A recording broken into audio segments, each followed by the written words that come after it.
जय श्री राम। आज हम बात करेंगे मिडिल क्लास जो 7 खर्चे हैं जो कि मिडिल क्लास को हमेशा डुबो के रखते हैं। वो 7 खर्चे कौन से हैं? मिडिल क्लास हमेशा फाइनेंशियल दबाव में रहता है। उसको यदि आप मंथली सैलरी आती है तो अब हर महीने के खर्चे पूरे हो गए और फिर लास्ट आते आते वो ख़त्म हो जाता है। फिर पता लगता है कि अगली सैलरी पे डिपेंड हो जाते हैं। ऐसी पूरी ज़िंदगी बीत जाती है। तो क्या होता है कि हमें फाइनेंशियल फ्री कैसे होना है? फाइनेंशियल फ्री हमें तभी हो पाएंगे जब एक छोटी रकम हम निवेश करेंगे और वो निवेश होते होते एक ऐसी इनकम जनरेट करने लगेगा जो हमें ड्यूटी न करते हुए भी उतनी इनकम हमें आ जाए जो कि हमारे सारे खर्चे चलने लगे। इसको हम बोलते हैं फाइनेंशियल फ्री। तो आइए उस 7 खर्चे कौन से हैं हमारे लिए जो खर्च हमें डुबो देते हैं मिडिल क्लास को। आइए उस खर्चे के बारे में बात करते हैं। सबसे पहला आता है अपनी औकात से ज़्यादा महंगे घर और गाड़ी खरीदना। ये होते हैं वो चीज़ें होती हैं जितनी हमारी औकात नहीं होती उतनी गाड़ी खरीदने की, गाड़ी से चलने की। लेकिन अब हमारा पड़ोसी चलता है भाई, उसकी वजह से हमें गाड़ी खरीदनी पड़ रही। पड़ोसी ने घर ले लिया, हमें भी लोन लेके चाहे किसी तरह लेना है घर लेके। ये चीज़ें क्या करती है कि हमें परेशानी में डाल देती है। ठीक है, मकान तो चलिए एक चीज़ होता है कि चलिए मकान में ब्याज लेके कर्ज लेके आपने दिया है तो मकान की वैल्यू बढ़ रही है। लेकिन वही चीज़ें गाड़ी वगैरह है तो वो चीज़ें आपको अंदर से आपको खोखला कर देगी और एक समय स्थिति ऐसी आएगी, बाई चांस से कोई इमरजेंसी आ गई तो आपको वो गाड़ी भी बेचनी पड़ सकती है या घर भी बेचना पड़ सकता है। तो आप दिखावा वाला काम ना करें, अपने को सबसे पहले पूंजी इकट्ठा करिए, फिर उस पूंजी से आप कोई भी चीज़ करिए। दूसरी चीज़ क्या होती है? ऊंचे ब्याज दर पे पैसा उठाना। यही होता है मिडिल क्लास में। क्या होता है कि उनकी ज़रूरतें, सबसे पहले ज़रूरतें उनकी लंबी हो जाती है दिखावे के चक्कर में, तो वो कहीं से भी पैसा उठा लेते हैं। चाहे पर्सनल लोन हो गया, चाहे कहीं से भी रिश्ते नाते वगैरह से ब्याज भी पैसा उठा लेंगे, जिसका कि चुकता करने के लिए आपको ऊंचा ब्याज देना पड़ेगा। आप उन पैसे को पहले खर्च कर देते हैं जो कि आपके पास अभी है ही नहीं, तो आपकी स्थिति वहीं से बिगड़ना शुरू हो जाती है। तो फाइनेंशियल फ्री होने के लिए इन चीज़ों को बहुत कंट्रोल करने की ज़रूरत पड़ती है कि हमें भाई उस चीज़ को नहीं करना है जो कि हमारी आर्थिक स्थिति को खराब करे। तीसरा जो पॉइंट आता है फाइनेंशियल ब्लंडर। ये क्या होता है कि जिससे कि हमें उस चीज़ को खरीद लेते हैं जिसकी हमें ज़रूरत नहीं है।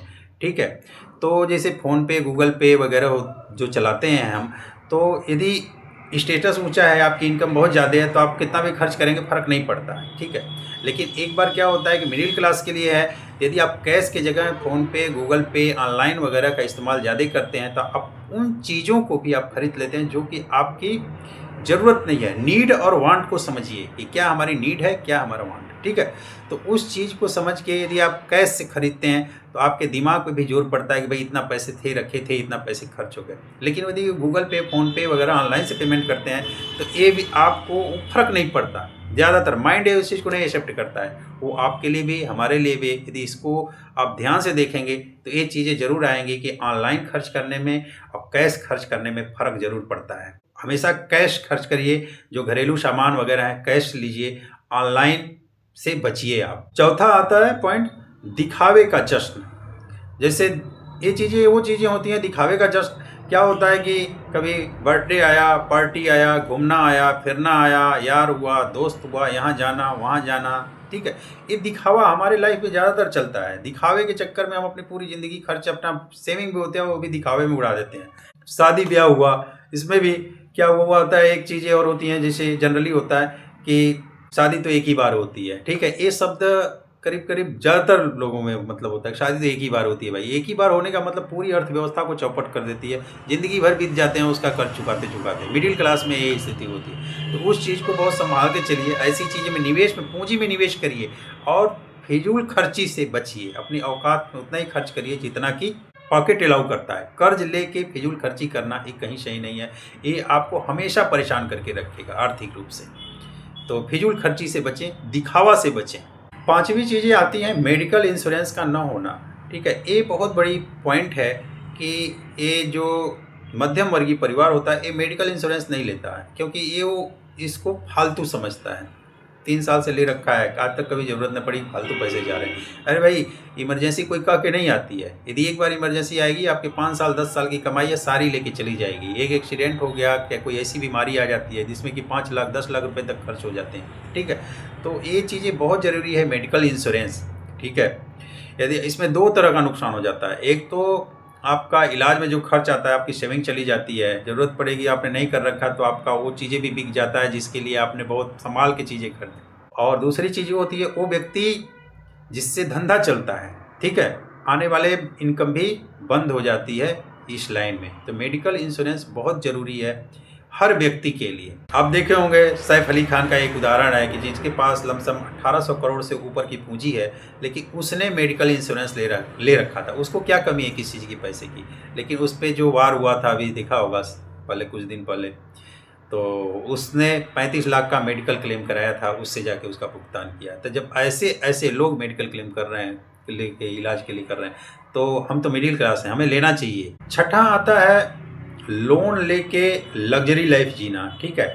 बहुत से लोग क्या करते हैं कि लोन पे ये ले लिया, घर के सामान ले लिए लोन पे गाड़ी ले ली, लोन पे ले ली, जो कि हालांकि सब कुछ ठीक चलता है जबकि आपकी इनकम आ रही है, चलिए EMI वगैरह जा रही है, लेकिन इन केस कुछ ऐसे खर्चे होते हैं जो कि आकस्मिक आ जाते हैं, ठीक है। बहुत सी ऐसी चीज़ें होती हैं जो आकस्मिक आते हैं, जिसका कि आपने विश्वास नहीं किया कि ऐसा हो जाएगा।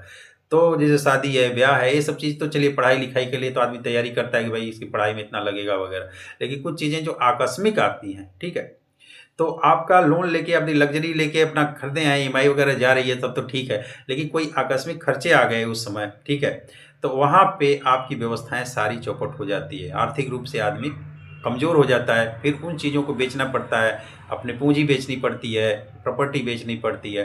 तो ये सब चीज़ें हैं जो कि लोन लेके आप कोई लग्जरी लाइफ, हाँ पॉकेट अलाउ करता है तो आप कर सकते हैं, ठीक है। यदि पॉकेट अलाउ नहीं करता है तो ऐसी चीज़ खरीदना इतना आर्थिक रूप से सही नहीं है। नीड और वांट को समझिए, ठीक है, कि हमारी नीड क्या है और वांट क्या है। इस चीज़ को समझेंगे तो आप फिजूल खर्ची से बचेंगे। और सातवां सबसे बड़ी पॉइंट है फाइनेंशियल प्लानिंग। फाइनेंशियल प्लानिंग का न होना। हमारे पास क्या होता है, कोई फाइनेंशियल प्लानिंग नहीं होती। ज़्यादातर होता है कि भाई महीने की तनख्वाह आती है, चलिए बचेंगे तो ये काम कर देंगे, और वो चीज़ें नहीं बचता है, ठीक है। तो सबसे पहले होना क्या चाहिए कि सबसे पहले आपका निवेश, जो चीज़ को प्लानिंग कर रखा है, वो जहाँ निवेश करना है उसको सबसे पहले अलग रखिए, उसके बाद अपने सारे खर्चे करिए, तब तो आप प्लानिंग कर पाएंगे, एक पूंजी इकट्ठा कर पाएंगे, ठीक है। महीने का मान के चलिए जो भी आप जितना % भी निकालना चाहें उतना % निकाल दिया, बाकी अपने सारे दिनचर्या उसमें करेंगे, तब तो आप कर पाएंगे। नहीं तो इस तरीके से पहले आजकल आदमी करता है, वही चीज़ें करता है कि पहले भैया सारे हमारे खर्चे चलेंगे, बचेंगे तब देखेंगे क्या करना है, तो वो सेविंग कभी नहीं हो पाती। इसके बाद एक चीज़ और आता है, सबसे बेस्ट, सबसे बड़ी कमजोरी क्या है कि हमारे जो एजुकेशन सिस्टम है वो काफ़ी पुअर है, ठीक है। एजुकेशन सिस्टम क्या करता है कि फाइनेंशियल प्लानिंग का कोई चैप्टर नहीं है उसमें कि हम फाइनेंस प्लानिंग कैसे करेंगे। हाँ, पढ़ा लिखा के वो चीज़ें तो ज़रूर बना देता है, बाबर अकबर हुमायूं यहाँ था वगैरह, हिस्ट्री जान जाएंगे, केमिस्ट्री जान जाएंगे, मैथ जान जाएंगे, सारी चीज़ जान जाएंगे, लेकिन पैसे से पैसे कैसे बनाना है ये चीज़ें कहीं एजुकेशन में नहीं बताई जाती है, ठीक है। ये चीज़ें सीखनी पड़ती है, मार्केट से सीखेंगे, लोगों से सीखेंगे, या किसी एडवाइज़र से सीखेंगे। तो ये फाइनेंशियल प्लानिंग बहुत ज़रूरी है हर आदमी के लिए, चाहे आप 1 लाख रुपए महीना कमाएं, चाहे 5 लाख रुपए महीने कमाएं। यदि आपके पास प्लानिंग नहीं है, ठीक है, तो आपके सारे पैसे खर्च हो जाएंगे, और एक दिन आप कहेंगे बिना पैसे, जिस महीने सैलरी किसी वजह से नहीं मिली या कोई ऐसा प्लान कर गए। फिजूल खर्ची से बचें। जो टॉपिक मैंने बताए हैं, इस चीज़ से मुझे उम्मीद है कि आप ज़रूर कुछ सीख लेंगे और इससे बचेंगे।